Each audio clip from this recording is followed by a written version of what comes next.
The most dangerous weapons in prisons right now, according to experts, cell phones.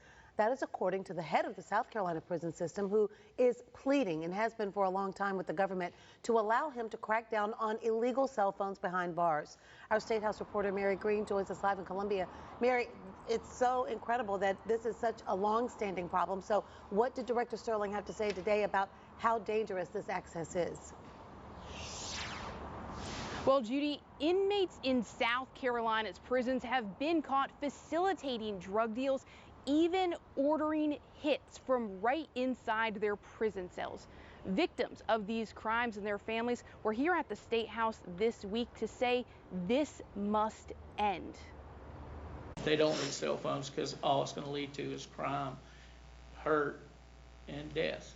Kevin Johns and Kathy Bowling made that entreaty to state lawmakers, carrying with them their son, Jared Johns. The 24-year-old Army veteran died by suicide in 2018, not long after investigators say he was sexually extorted. It took 18 hours for him to take his life. Investigators say inmates at a South Carolina prison were the ones talking with Johns, using a cell phone they shouldn't have ever had.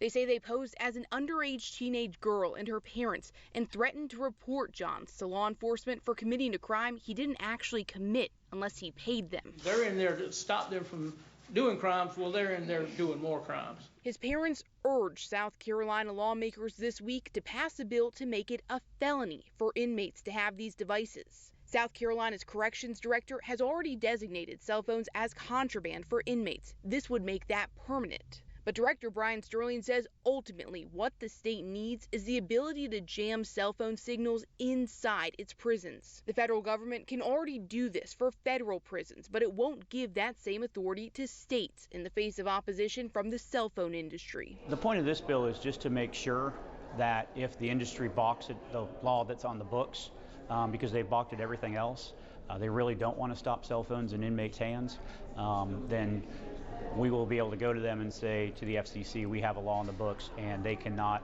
challenge that law because it's a lot more ironclad than just a law that designates the director can say what contraband is. Sterling has been pleading with the federal government to jam cell phones in the state's prisons for several years. And had that been in place, they never would have reached Jared.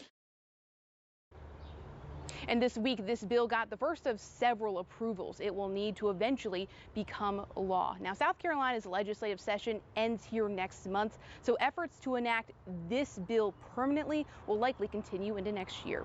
Reporting live from the State House, Mary Green, WIS News 10. Mary, thank you for following up. Last year, the FCC adopted a rule that would allow state prison systems to turn off illegal cell phone signals within 5 days of identifying them.